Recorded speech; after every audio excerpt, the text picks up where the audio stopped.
former President F W De Klerk has called for cool heads and rational debate around property rights.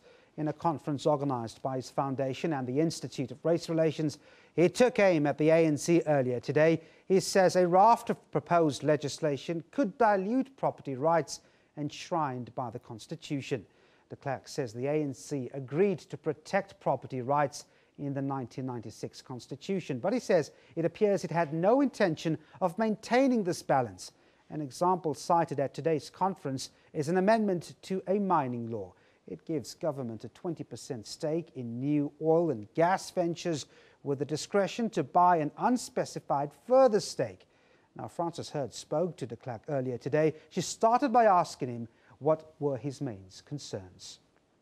Well, firstly, many of these bills put a question mark about the issue about how the compensation will be determined and how it will be paid.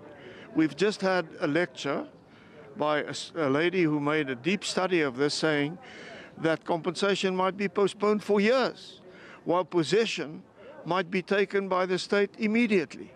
So there are inherent inequitable proposals on the table and contained in bills at the moment.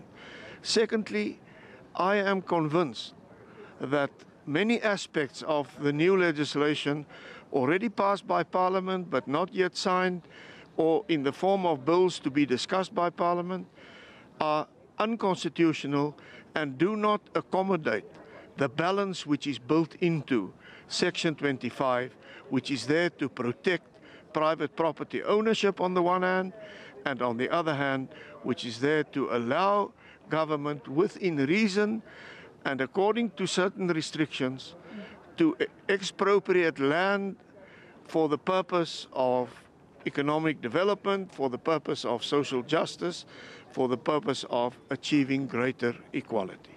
You speak about a balance, but some would argue that we missed that balance because there's still huge resentment, because maybe we needed more radical redistribution of land right at the beginning. The balance has been agreed upon in a solemn pact during the negotiations, especially between 1994 and 1996. The ANC signed up to it. They were party to that. And I say the problem does not lie in the Constitution or in Section 25.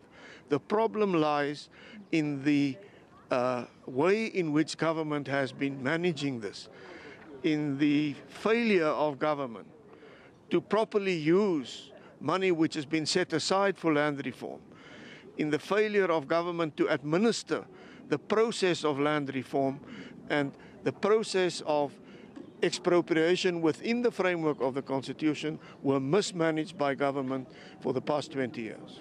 My final question, and then I'm just going to ask you one in Afrikaans. You say that if we protect property rights, we will have growth. But a lot of people have looked at our history. We've had growth, but it's been very unequal. So we haven't seen that trickle-down effect. We've seen the rich getting richer, the poor getting poorer, some would argue. So again, is it the right way, or should we not possibly use land to gain better equality, which researchers are now saying contributes to growth? We will not have economic growth unless we have further new massive investment. We will not get investment, whether foreign investment or local investment, if property rights are under threat. People won't put their money if they run the risk of losing it in a year or two because of unfair and inequitable legislation. So investment is a prerequisite for growth. Good education is a prerequisite in the fight against poverty.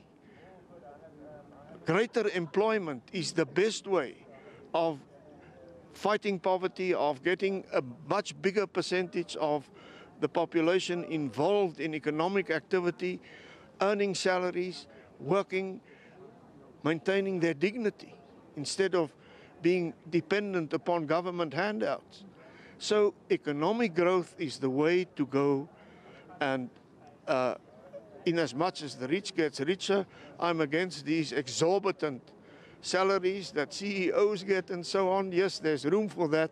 But even if you slash that, it cannot compensate for the problem of high unemployment. It will not create employment to slash that. Let's slash it. But it will not create the employment we need. Only investment, new factories, new mines, new businesses will create the jobs to begin to bring that very high unemployment figure down.